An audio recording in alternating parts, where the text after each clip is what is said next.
नमस्कार, कार्यक्रम नीति र नतिजामा स्वागत छ। म राजेन्द्र पोखरेल। दर्शकवृन्द, मङ्सिर 4 गतेको आम निर्वाचन सम्पन्न भई प्रत्यक्षतर्फको पूर्ण नतिजा सार्वजनिक भइसकेको छ। समानुपातिक तर्फको मतगणना समेत सकिएको छ। आजको कार्यक्रममा हामीले प्रत्यक्षतर्फको नतिजा र भावी सरकार गठनका विकल्प र सम्भावनाको विश्लेषण गर्नेछौँ। दर्शकवृन्द, प्रतिनिधि सभाको प्रत्यक्षतर्फको नतिजा हेर्दा अब बन्ने सरकार कुनै एक दलको मात्र बन्ने देखिँदैन।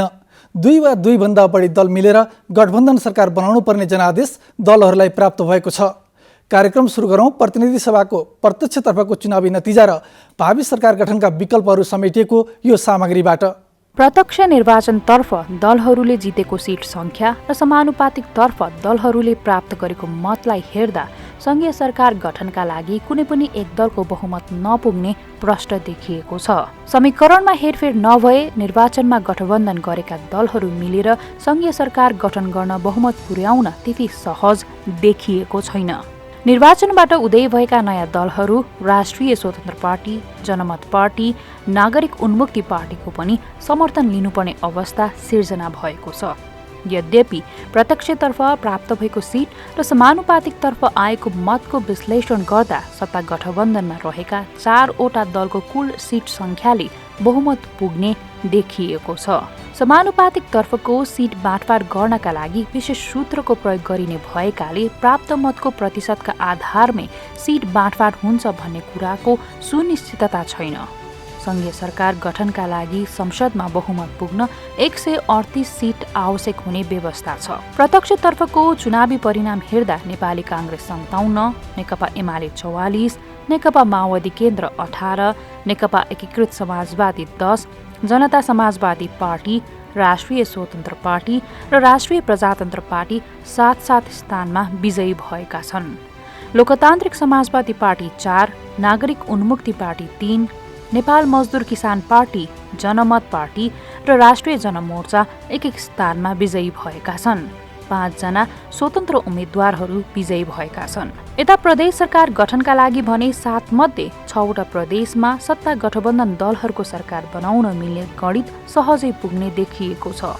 सत्ता घटक दलहरू नेपाली काङ्ग्रेस, नेकपा माओवादी केन्द्र, नेकपा एकीकृत समाजवादी, लोकतान्त्रिक समाजवादी पार्टी र राष्ट्रिय जनमोर्चा मिल्दा 7 मध्ये 6 प्रदेशमा सहजै प्रदेश सरकार बनाउन सक्ने अङ्क गणित देखिएको हो। सुदूरपश्चिम प्रदेश, कर्णाली प्रदेश, लुम्बिनी प्रदेश, गण्डकी प्रदेश, बागमती प्रदेश र मध्य प्रदेशमा सत्ता गठबन्धनका दल नेपाली काङ्ग्रेस, नेकपा माओवादी केन्द्र र नेकपा एकीकृत समाजवादी मिल्दा सहजै बहुमत पुग्ने देखिएको छ। प्रदेश नम्बर 1 मा भने सत्ता गठबन्धनको सरकार बनाउन सहज देखिएको छैन। यही चुनावी अङ्कगणितका बीच दलहरू सरकार गठन प्रक्रियाका लागि आन्तरिक गृह कार्यमा जुटिरहेका छन्। त्यसो त निर्वाचन आयोगले मङ्सिर 4 गते सम्पन्न प्रतिनिधि सभा र प्रदेश सभा निर्वाचनको परिणामको प्रतिवेदन राष्ट्रपति समक्ष बुझाएपछि मात्र संसद र सरकार गठनको प्रक्रिया सुरु हुने कानुनी व्यवस्था छ। निर्वाचन आयोगले मङ्सिर महिनाभित्रै निर्वाचनको अन्तिम परिणाम बुझाउने तयारी समेत गरेको छ। आयोगले प्रतिवेदन बुझाएपछि संसद अधिवेशन बोलाउने बाध्यात्मक संवैधानिक समयसीमा प्रारम्भ हुनेछ। नेपालको संविधानको धारा 93 को व्यवस्था अनुसार मत परिणाम प्राप्त भएको 30 दिनभित्र सङ्घीय संसदको अधिवेशन आह्वान हुनेछ।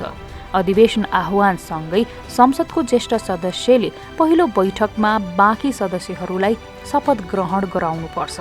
अधिवेशन सुरु भएको 15 दिनभित्र सभामुख र उपसभामुखको निर्वाचन हुनेछ। अधिवेशन प्रारम्भसँगै सरकार गठन र विश्वासको मत लिने प्रक्रिया पनि अघि बढ्ने संवैधानिक व्यवस्था रहेको छ। निर्वाचनको नतिजा विश्लेषण गर्दा दलहरूले प्राप्त गरेको निर्वाचन परिणामले भावी नयाँ सरकारको निर्माण र स्थायित्वमा चुनौती थप्ने विश्लेषण गर्न थालिएको छ। 275 सदस्यीय प्रतिनिधि सभामा सरकार बनाउनका लागि बहुमत अर्थात् 138 सदस्यको समर्थन आवश्यक पर्दछ। सार्वजनिक परिणामलाई हेर्दा कुनै पनि एक दलले त्यो संख्या पुर्याउने देखिएको छैन। यस्तो अवस्थामा संविधानको धारा 76 को 1 अनुसार प्रतिनिधि सभामा बहुमत प्राप्त दलको संसदीय नेता प्रधानमन्त्री बन्ने अवस्था रहँदैन। सरकार गठनका लागि राष्ट्रपति सिधै संविधानको धारा 76 को उपधारा 2 अर्थात् गठबन्धन सरकार निर्माणको विकल्पमा जानुपर्ने हुन्छ। यसरी उपधारा 2 अनुसार संसदीय दलको नेता मात्र नै प्रधानमन्त्री बन्न पाउने व्यवस्था अनिवार्य गरेको छैन। कुनै दलको स्पष्ट बहुमत नभएको अवस्थामा धारा 76 को उपधारा 2 ले प्रतिनिधि सभामा प्रतिनिधित्व गर्ने 2 वा 2 भन्दा बढी राजनीतिक दलको समर्थनमा बहुमत प्राप्त गर्ने प्रतिनिधि सभाको सदस्य प्रधानमन्त्रीमा नियुक्त हुन सक्दछन्। 5 वर्षसम्म कसैले पनि मेजोरिटीको गभर्मेन्ट बनाउन सक्ने अब अहिलेको हैसियत कुनै पनि पार्टीले राख्दैन। त्यसैले 5 वर्षसम्म यो धारा 76(1) चाहिँ निस्किएर रहने हो। 76(2) को हकमा पनि अहिले रुलिङ पार्टी जो अहिले सरकारमा छ त्यसले जुन गठबन्धन गरेको थियो त्यो गठबन्धन गर्दाखेरि नेपाली काङ्ग्रेस अहिले मेजोरिटी पनि पुर्याउन सकेन, तर ऊ लार्जेस्ट पार्टीको रूपमा छ। तर उसले लिड गरेको सबै गठबन्धन हेर्ने भने त्यो लिड गरेको गठबन्धनमा मेजोरिटी चाहिँ आउन सक्ने देखिन्छ। मेजोरिटी भनेको 2 या 2 भन्दा बढी दल मिलेर धारा 76(2) बमोजिम चाहिँ सरकार गठन गर्नलाई अहिलेको रुलिङ पार्टीको गठबन्धन चाहिँ त्यसले सुविधा प्राप्त गर्ने अवस्था देखिन्छ। जनताले दिएको जनादेशले चाहिँ साँच्चै स्थिर सरकार या स्ट्रङ पार्लियामेन्ट चाहिँ हुन्छ भन्ने परिकल्पना गर्न सकिन्न। यो संवैधानिक व्यवस्था अनुसारको अभ्यास गर्दाखेरि पनि वास्तवमा नेपाली जनतालाई स्थिर सरकार र जनतालाई सर्भिस डेलिभरी हुने खालको सरकार, संसद पनि फिक्स टर्मको पार्लियामेन्ट जुन चाहिँ बेलायतमा पनि अभ्यास गरियो, हामी पनि फिक्स टर्मको पार्लियामेन्ट भनेका छौँ, त्यो बमोजिमको सरकार र संसद हुन्छ भन्ने चाहिँ अहिलेको परिदृश्यले देखिँदैन। यही सङ्केतहरूका बीच सत्ता गठबन्धनमा आबद्ध राजनैतिक दल नेपाली काङ्ग्रेस, नेकपा माओवादी केन्द्र र एकीकृत समाजवादीका नेताहरूले गठबन्धनलाई अझ कसिलो बनाउँदै आगामी सरकार आफूहरूको बन्ने दावी गरिरहेका छन्। सत्ता गठबन्धनका शीर्ष नेताहरूको यो दावी बीच निर्वाचनको अन्तिम परिणाम सार्वजनिक नभएसम्म संसदीय गणित कसको पोल्टामा पर्छ भन्न सकिने अवस्था छैन। संघीय सरकार गठनका विकल्प र प्रतिनिधि सभाको प्रत्यक्षतर्फको यो नतिजा विश्लेषणपछि अब लगाउँ प्रदेश सभाको नतिजातर्फ। प्रदेश सभाको प्रत्यक्षतर्फको नतिजा विश्लेषण गर्दा कुल 7 प्रदेशमध्ये प्रदेश 1 र मध्य प्रदेशमा बाहेक अन्य प्रदेशमा सत्ता गठबन्धनले सहजै सरकार बनाउन सक्ने अङ्कगणित प्राप्त गरेको छ। प्रत्यक्षतर्फको नतिजा हेर्दा 1 नम्बर प्रदेशमा प्रदेश सभातर्फ सबैभन्दा ठुलो दल नेकपा एमाले बनेको छ। कुल 56 सिट रहेको यस प्रदेशमा एमाले प्रत्यक्षतर्फ 25 निर्वाचन क्षेत्रमा विजयी भएको छ। यसअघिको निर्वाचनमा एमाले यस प्रदेशमा 36 निर्वाचन क्षेत्रमा विजय हासिल गरेको थियो। त्यसैगरी दोस्रो दलको रूपमा नेपाली काङ्ग्रेस रहेको छ। नेपाली काङ्ग्रेस 17 सिटमा विजयी भएको छ। यसअघिको निर्वाचनमा काङ्ग्रेसले 8 सिटमा मात्र विजय भएको थियो। त्यसैगरी तेस्रो दलको रूपमा नेकपा माओवादी केन्द्र बनेको छ। माओवादी केन्द्रले यसअघिको निर्वाचनमा भन्दा 1 सिट कम ल्याएको छ। यसअघि 10 निर्वाचन क्षेत्रमा विजयी भएको माओवादी केन्द्र 9 सिटमा विजयी बनेको छ। नेकपा एस 3 र राप्रपाले 3 सिट जितेका छन्। यसअघि 1 सिट जितेको जसपा यसपटकको निर्वाचनमा प्रदेश नम्बर 1 मा प्रत्यक्षतर्फ कुनै पनि सिटमा जित हासिल गर्न सकेन। समानुपातिक तर्फको मत र यो अङ्कगणित हेर्दा यस प्रदेशमा सत्ता गठबन्धनको सरकार बनाउन सहज देखिएको छैन। यता मध्य प्रदेशमा पनि प्रत्यक्षतर्फ सबैभन्दा ठुलो दलको रूपमा नेकपा एमाले भएको छ। एमाले 15 निर्वाचन क्षेत्रमा विजय भएको छ। यो सङ्ख्या अघिल्लो निर्वाचनको भन्दा 1 बढी हो। एमाले पछि यस प्रदेशमा नेपाली काङ्ग्रेस ठुलो दलको रूपमा रहेको छ। काङ्ग्रेस 13 सिटमा विजयी भएको छ। यसअघि काङ्ग्रेस यस प्रदेशमा जम्मा 8 सिट मात्र जितेको थियो। यसअघि यस प्रदेशको सरकारको नेतृत्व गरेको र ठुलो दलको रूपमा रहेको जसपा यसपटक तेस्रो दल बन्न पुगेको छ। जसपाले 9 सिट मात्र प्राप्त गरेको छ। यसअघिको निर्वाचनमा जसपाले 20 सिटमा जित हासिल गरेको थियो। त्यसैगरी यसअघिको निर्वाचनमा 15 सिट जितेको लोसपा यसपटक 7 सिटमा खुम्चिन पुगेको छ। नयाँ पार्टीको रूपमा आएको जनमत पार्टीले 6, माओवादी केन्द्र र नेकपा एकीकृत समाजवादी पार्टीले 4 सिट जितेका छन्। यस प्रदेशमा पनि सत्ता गठबन्धनलाई सरकार गठन गर्न त्यति सहज अङ्कगणित प्राप्त भएको देखिँदैन। यता सङ्घीय राजधानी रहेको बागमती प्रदेशमा नेपाली काङ्ग्रेस सबैभन्दा ठुलो दल बनेको छ। यसअघिको निर्वाचनमा 7 निर्वाचन क्षेत्र विजयी भएको थियो। यसअघिको निर्वाचनमा यस प्रदेशमा 42 सिट जितेको नेकपा एमाले यसपटकको निर्वाचनमा 13 सिटमा खुम्चिन पुगेको छ। त्यस्तै माओवादी केन्द्रले 14 सिट जितेको छ। यसअघिको निर्वाचनमा माओवादी केन्द्रले 15 सिट जितेको थियो। यस प्रदेशमा राप्रपाले 7 सिट, नेकपा एकीकृत समाजवादीले 5 सिट र हाम्रो नेपाली पार्टीले 1 सिट जितेका छन्। यस प्रदेशमा सत्ता गठबन्धनलाई सरकार बनाउन सहज अङ्कगणित पुग्ने देखिन्छ। यता गण्डकी प्रदेशमा पनि नेपाली काङ्ग्रेस नै पहिलो दल बनेको छ। यस प्रदेशमा 26 सिट मध्ये 6 सिटमा जित निकालेको काङ्ग्रेस यसपटकको निर्वाचनमा यो प्रदेशमा 18 सिटमा विजय बन्न सफल भएको छ। यस अघिको निर्वाचनमा 17 सिट जितेको नेकपा एमाले 12 सिटमा खुम्चिन पुगेको छ। माओवादी केन्द्रले 4 सिट जितेको छ भने यसअघिको निर्वाचनमा माओवादी केन्द्रले 9 सिट जितेको थियो। सङ्घीय समाजवादी र स्वतन्त्रले 1-1 सिट जितेका छन्। त्यस्तै यता लुम्बिनी प्रदेश अघिल्लो निर्वाचनमा जस्तै अहिले पनि एमाले नै पहिलो दल बनेको छ। प्रदेश सभाको प्रत्यक्षतर्फ 52 निर्वाचन क्षेत्र रहेको यस प्रदेशमा एमाले 18 सिटमा विजय भएको छ। अघिल्लो पटकको निर्वाचनमा एमाले 28 सिट जितेको थियो। यसअघि जम्मा 7 सिट जितेको नेपाली काङ्ग्रेस यसपटकको निर्वाचनमा 17 सिटमा विजयी बनेको छ। त्यसैगरी यसअघि 14 सिटमा विजयी भएको माओवादी केन्द्र यसपटक 6 सिटमा खुम्चिन पुगेको छ। यस प्रदेशमा जसपा, राप्रपा, लोसपा 2-2 सिट प्राप्त गरेका छन्। जनमत पार्टीले 1 र 3 जना स्वतन्त्र उम्मेद्वार विजयी बनेका छन्। यस प्रदेशमा पनि सत्ता गठबन्धनलाई सरकार बनाउन बहुमत पुग्ने अङ्कगणित देखिएको छ। यता प्रत्यक्षतर्फ 24 निर्वाचन क्षेत्र रहेको कर्णाली प्रदेशमा भने नेपाली काङ्ग्रेस र नेकपा माओवादी 9-9 सिटमा विजय भएका छन्। यसअघि 14 सिट जितेको नेकपा एमाले यसपटक 5 सिटमा खुम्चिएको छ। प्रत्यक्षतर्फ अन्य दल र स्वतन्त्रको उपस्थिति भने यस प्रदेशमा 0 देखिएको छ। यस प्रदेशमा पनि सत्ता गठबन्धनले सहजै सरकार बनाउन सक्ने देखिन्छ। यसैगरी प्रदेशसभा प्रत्यक्षतर्फ कुल 32 सिट रहेको सुदूरपश्चिम प्रदेशमा नेपाली काङ्ग्रेस नै पहिलो दल बनेको छ। यसअघिको निर्वाचनमा 4 सिट ल्याएको नेपाली काङ्ग्रेस यसपटकको निर्वाचनमा 12 सिटमा विजयी भएको छ। यसअघि 17 सिट जितेको नेकपा एमाले 3 सिटमा खुम्चिन पुगेको छ। त्यसैगरी माओवादी केन्द्र 8 सिट जितेको छ। प्रदेशमा नागरिक उन्मुक्ति पार्टी 5 सिट सहित तेस्रो दल बनेको छ। नेकपा एकीकृत समाजवादीले 3 र 1 सिटमा स्वतन्त्र उम्मेद्वार विजयी भएका छन्। यस प्रदेशमा पनि सत्ता गठबन्धनको सहजै सरकार बन्ने देखिन्छ। दर्शकबिन्द, यसपटक निर्वाचनमा प्रतिनिधि सभातर्फ 48 राजनीतिक दलले भाग लिएका थिए। चुनावी परिणाम हेर्दा तीमध्ये जम्मा 7 वटा दल मात्र राष्ट्रिय पार्टी बन्ने निश्चित भएको छ। यसै पटक निर्वाचनमा भाग लिएको राष्ट्रिय स्वतन्त्र पार्टी र जनमत पार्टीले समानुपातिक तर्फको थ्रेसहोल्डको सीमा पार गरेका छन्। तर यससँगै राष्ट्रिय दल बनेका लोकतान्त्रिक समाजवादी पार्टी लोसपा र नेकपा एकीकृत समाजवादी भने समानुपातिक तर्फको थ्रेसहोल्डको सीमा पार गर्न सकेनन्। यसपटकको आम निर्वाचनबाट 7 वटा दलहरू राष्ट्रिय दल बन्न सफल भएका छन्। नेपाली काङ्ग्रेस, नेकपा एमाले, नेकपा माओवादी केन्द्र, जनता समाजवादी पार्टीसँगै राष्ट्रिय स्वतन्त्र पार्टी, राष्ट्रिय प्रजातन्त्र पार्टी र जनमत पार्टी यसै निर्वाचनबाट राष्ट्रिय दल बनेका छन्।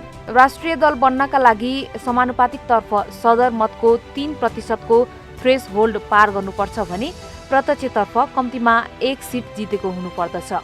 समानुपातिक तर्फको चुनावी परिणाम अनुसार प्रतिनिधि सभाको प्रत्यक्षमा विजयी बनेका 12 दलमध्ये 7 वटा राजनीतिक दलहरू मात्र राष्ट्रिय दलको मान्यता पाउने देखिएको छ। 47 दलले निर्वाचनमा भाग लिएका थिए। समानुपातिक तर्फ नेकपा एमाले 27 लाख बढी, त्यसैगरी काङ्ग्रेसले 26 लाख बढी, नेकपा माओवादी केन्द्रले र राष्ट्रिय स्वतन्त्र पार्टीले 11 लाख मत प्राप्त गरेका छन्। पहिलो पटक निर्वाचनमा सहभागी भएको राष्ट्रिय स्वतन्त्र पार्टीले प्रत्यक्षमा 7 सिट जितेको छ। यसै समानुपातिक निर्वाचन प्रणाली अनुसार 10% भन्दा बढी मत प्राप्त गर्दै राष्ट्रिय दल बनेको छ। यसअघि प्रत्यक्ष निर्वाचन प्रणालीमा 1 सिट मात्र जितेको तर राष्ट्रिय दल बन्न नसकेको राष्ट्रिय प्रजातन्त्र पार्टीले यसपटक प्रत्यक्षतर्फ 7 सिट जितेको छ। समानुपातिक तर्फ निर्वाचन आयोगले तोकेको कुल सदर मतको 3% थ्रेस होल्ड समेत कटाएर राष्ट्रिय दल बन्ने भएको छ। यस्तै पहिलो पटक निर्वाचनमा भाग लिनुभएका डाक्टर सीके राउत नेतृत्वको पार्टी प्रत्यक्षतर्फ 1 सिट जित्दै समानुपातिकमा करिब 4% जनमत प्राप्त गरेसँगै राष्ट्रिय पार्टी बन्न सफल भएको छ। यस्तै जनता समाजवादी पार्टीले समानुपातिकतर्फ 4 लाख बढी मत ल्याएको छ। यसअघि राष्ट्रिय दल बनेको मधेस केन्द्रित दल लोकतान्त्रिक समाजवादी पार्टी लोसपा भन्ने यस पटक राष्ट्रिय दल बन्न सकेन। यसैगरी एमाले विभाजन भई बनेको नेकपा एकीकृत समाजवादी पनि राष्ट्रिय दल बन्न समानुपातिकतर्फको थ्रेस होल्ड पार गर्न सकेन। लोसपाले प्रतिनिधि सभाको प्रत्यक्षतर्फ 4 र नेकपा एकीकृत समाजवादीले 10 सिट जितेका छन्। समानुपातिक निर्वाचन प्रणालीका लागि तोकिएको कम्तीमा 3% को थ्रेस होल्ड कटाउने साथ राजनीतिक दलहरूले कम्तीमा 3 सिट प्राप्त गर्ने देखिन्छ। राष्ट्रिय दलले अर्को निर्वाचनसम्मका लागि आफ्नो चुनाव चिन्ह सुरक्षित गर्न पाउने कानुनी व्यवस्था छ। संसद सचिवालयले राष्ट्रिय दल नभए पनि 2 जना भन्दा धेरै सांसद भएका दलहरूलाई संसदीय दलको कार्यालय सहितका सुविधा उपलब्ध गराउने व्यवस्था गरेको छ। त्यस्तै 10 भन्दा बढी सिट भएका दलहरूको सचेतकका लागि सचिवालय र सुविधा समेत पाउने व्यवस्था गरेको छ। निर्वाचन आयोगले हामीलाई अन्तिम परिणाम पठाएको अवस्था होइन।